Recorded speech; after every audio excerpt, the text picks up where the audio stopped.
Everyone, this is for class 8 chapter metals and non-metals. We are continuing with the chemical properties of metals and non-metals. Up till now we have seen the reaction of metals and non-metals with oxygen, with water and with acids. Now in this part we will see reaction of metals and non-metals with bases and displacement reaction. So let's start with the fourth type of reaction, that is reaction with bases. Now what happens when metal react with base? So we should remember one thing, that such reactions are not possible with all metals. Only few metals will react with base and the respective salt and hydrogen gas is formed. So what general chemical reaction can we write for this?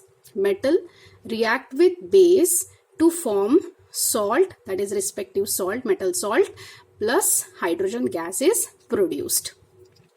So let's see one example in this. Like which metals react with bases? Aluminium, sodium, potassium. We have already said that all metals do not react with bases. So let's take an example. Aluminium reacts with sodium hydroxide. This is NaOH, that is sodium hydroxide. Its common name is caustic soda. This caustic soda is of white color and it is available in the form of pellets or pearls or in the form of flakes. So white colored flakes.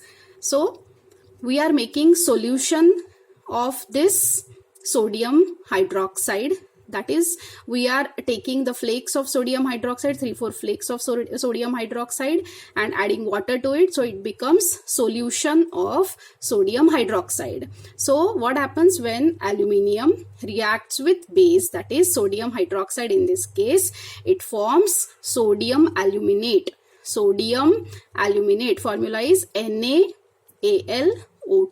Sodium aluminate and hydrogen gas is produced. This is a salt, metal salt, Na, metal salt. So when metal react with base, it forms respective salt, metal salt, plus hydrogen gas is produced. Now to understand this reaction better, we will consider the activity where what we have done in the activity. Take a look at this. See over here, we have taken a test tube and we have added 3-4 pellets or flakes of sodium hydroxide, which is of white color.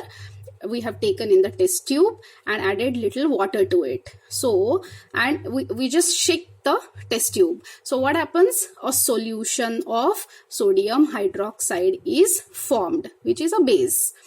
Then in that solution of sodium hydroxide, we are adding a piece of aluminium foil. Aluminium is a metal. So what happens when we add metal to the base? We will see that bubbles start coming out from the solution. What are these bubbles of? These bubbles are of hydrogen gas. How, as hydrogen is a colorless gas and odorless gas, how we will prove that the gas is produced? What we will do is hold a burning matchstick at the mouth of the test tube. This is a burning matchstick. We are holding it at the mouth of the test tube, and what happens? This hydrogen gas starts burning with a pop sound. A pop sound will come.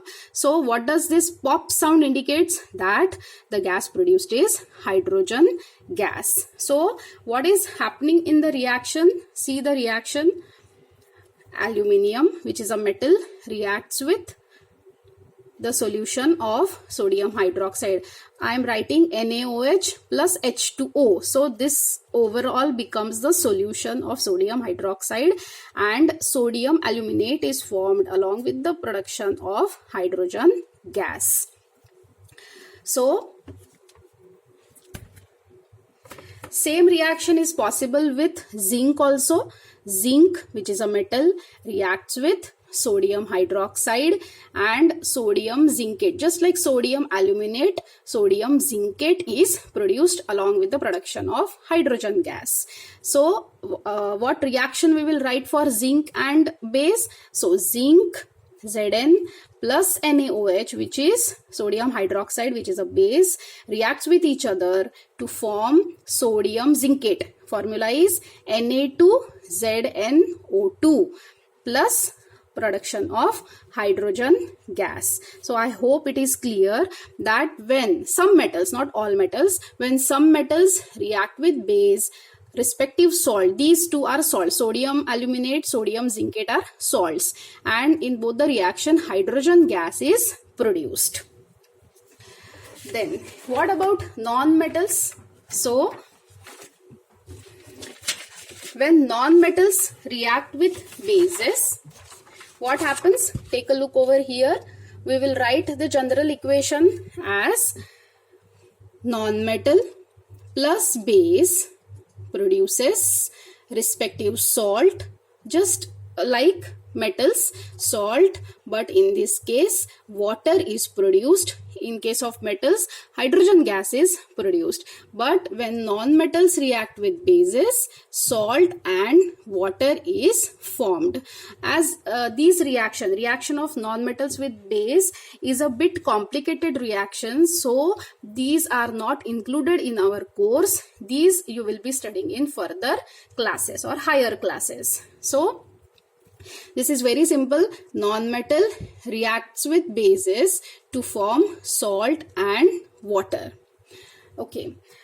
The last type of reaction is the displacement reaction. This is a displacement reaction, last type of reaction. So before we understand displacement reaction, we have to understand what is the reactivity series of metals. So reactivity series of metals. Now what is that? See, look over here. Here some metals are, names of metals are written on this side. Then the symbols are written there, chemical symbols are written, and then we have written about their reactivities also. So let's first understand this table. See, the first metal written over here is potassium. Its symbol is K. Potassium, kalium. Its Latin name is kalium. That is why we are using the symbol K. Then below that, sodium, Na, calcium, Ca, magnesium, Mg, aluminium, Al, zinc, Zn, iron, Fe, tin, Sn, lead, Pb, hydrogen, H, copper, Cu, mercury, Hg, silver, Ag, gold, Au, platinum, Pt.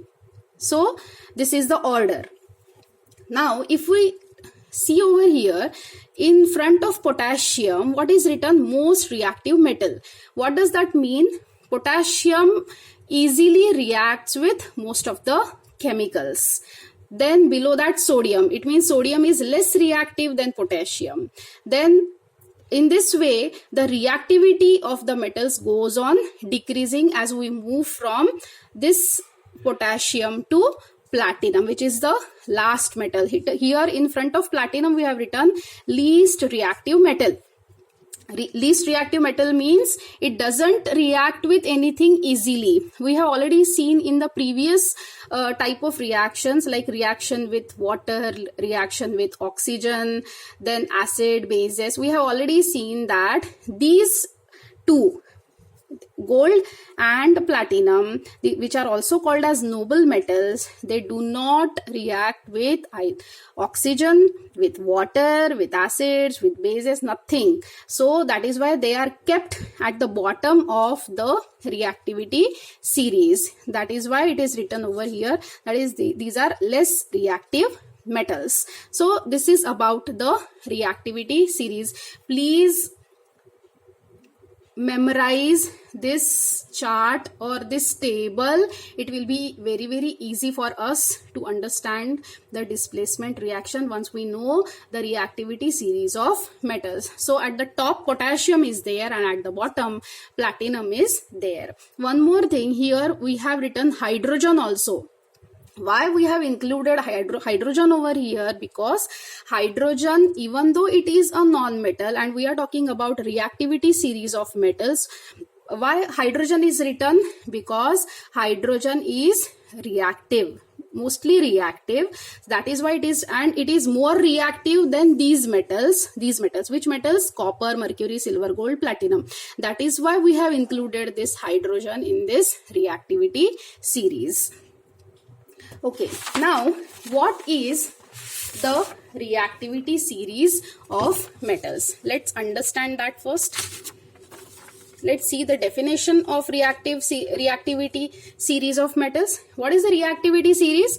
The arrangement of metals in a vertical column. See, arrangement of metals in a vertical column. See here, this is a vertical column and we have arranged metals in a vertical column.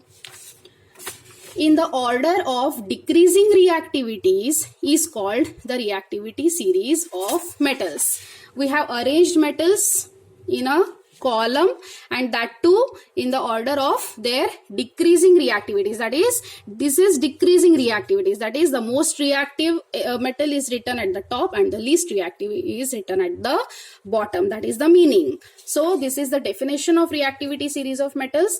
The arrangement of metals in a vertical column in the order of decreasing reactivities is called a reactivity series of metals. One more thing, take a note.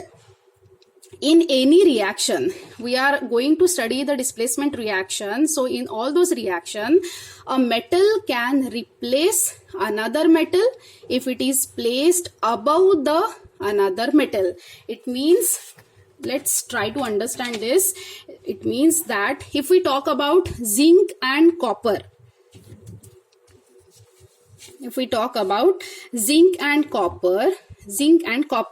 so from this reactivity series, it is very much clear that zinc is more reactive than copper because it is placed above copper. It means it is more reactive. So the zinc can replace copper from its salt, that is copper sulfate. It means if we have zinc and copper sulfate, that is CuSO4, then zinc can replace copper and becomes zinc sulfate.